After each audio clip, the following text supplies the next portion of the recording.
Magkahiwalay na panukala sa Kongreso ang nagsusulong na magtatag ng National Transportation and Safety Board o NTSB, isang independent government agency na tututok sa mga aksidenteng kinasangkutan ng mga pampublikong sasakyan. Ito raw ang tutugon sa mabagal na paglutas sa mga kaso ng aksidente. Live mula sa Quezon City, si Cedric Castillo may paalala. Cedric? Yes, Maki, ayon sa isang senador at ayon din sa isang kongresista ay hindi raw madaling o hindi raw matitiyak ang isang impartial investigation sa isang aksidente kung iaasa lamang daw sa Concerned Transportation Regulatory Agency. Ito raw yung dahilan kung bakit napapanahon na raw na bumuo ng isang independent body na siya mag-i-investigate sa isang aksidente na may kinalaman sa public transportation.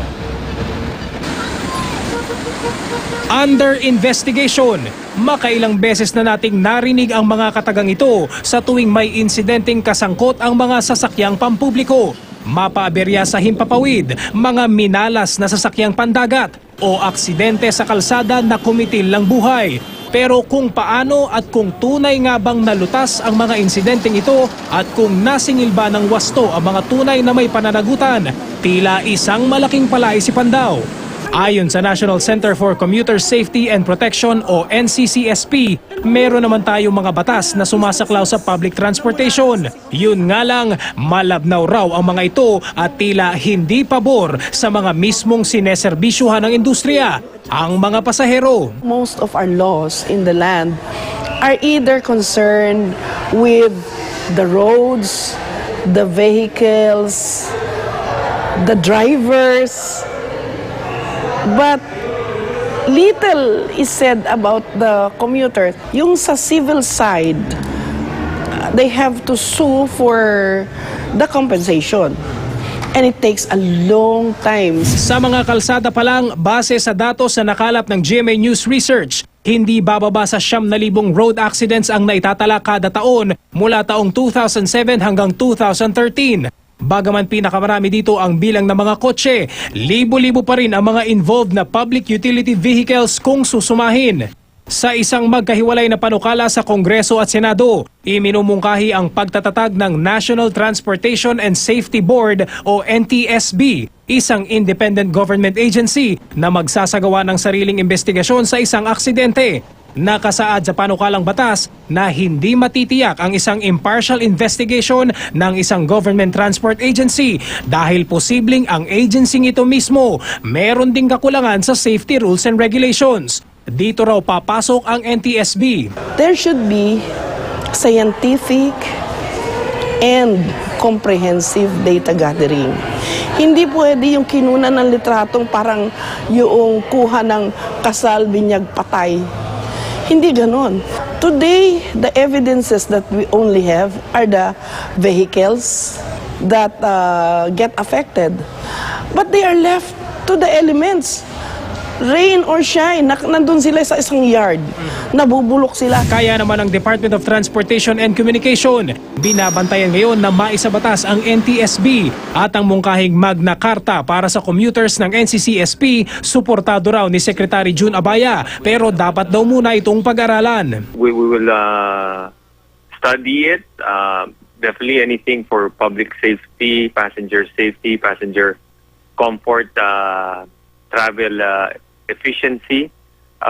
You could expect DOTC to be in the forefront, if not in a supportive role in pushing for this. We really want our common carriers, our public carriers really accountable. Pero ang mahalaga raw para kay Abaya, ang mga kabilang sa sektor ng transportasyon, makukonsulta at makikipagtulungan. Importante dyan, it's grounded Kasi siyempre dito, may multiple stakeholders, so they should be incorporated.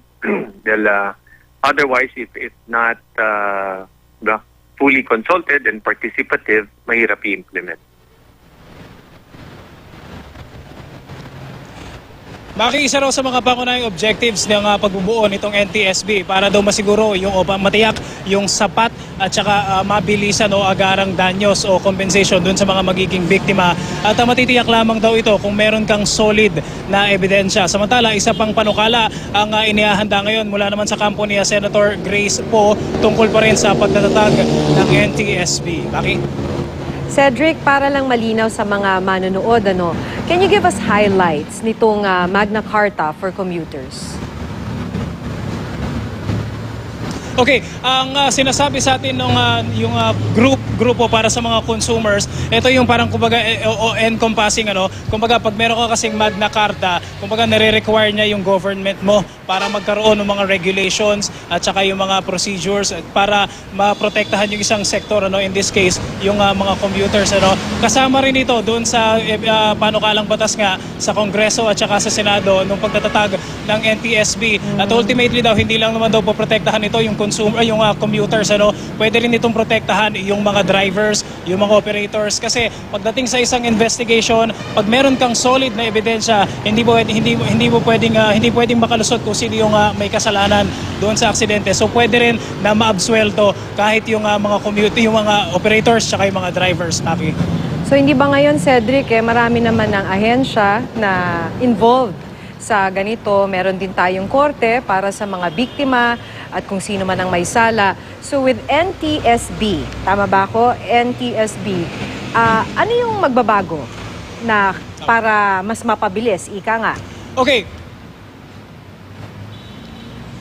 Okay, Maki, i-mention din natin, nakausap natin kanina yung isang sa legal team ni Senator Grace po, at nabanggit niya, isa sa mga difference nitong NTSB bill na ilalabas ni Senator Grace po ay magkakaroon ito ng judicial powers. Ibig sabihin yung NTSB ay pwede na rin siya magpataw ng parusa. Hindi na hihintayin na iakyat sa korte kasi pag meron kang aksidente, syempre kailangan mo ng danyos or may namatay halimbawa, iaakit mo yan sa korte, At dito, dun sa kanilang explanatory note, sinabi nila na simple lang daw yung paliwanag kung bakit kailangan ng NTSB kasi even yung mga agencies, yung mga regulatory agencies na concerned doon sa mga transportation accidents halimbawa, maaaring meron din daw silang mga flaws, kumbaga yung mga regulations, o baka meron din silang mga kakulangan sa rules and regulations nila, Maki.